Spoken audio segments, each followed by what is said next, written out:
Nors mūsų darbas kartais nėra taip lengvai pastebimas, tačiau jeigu mūsų nebūtų, galutinis vartotojas gautų ar tai per brangų, ar nekokybišką produktą.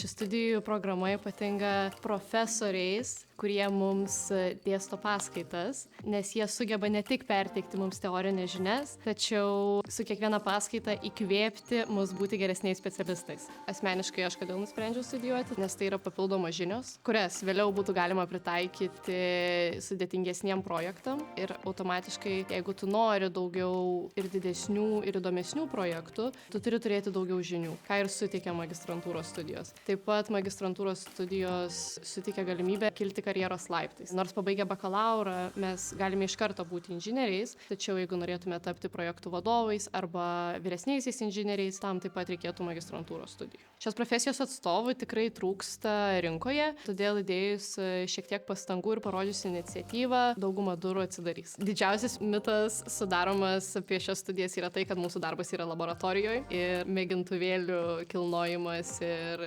mišinių maišymas, tai tikrai taip nėra. Mes dirbam su įrenginiais. Chemijos inžinerija man primena jautienos tartarą, nes tai yra labai sunkiai paruošiamas patiekalas, tačiau labai apdovanojantis valgant.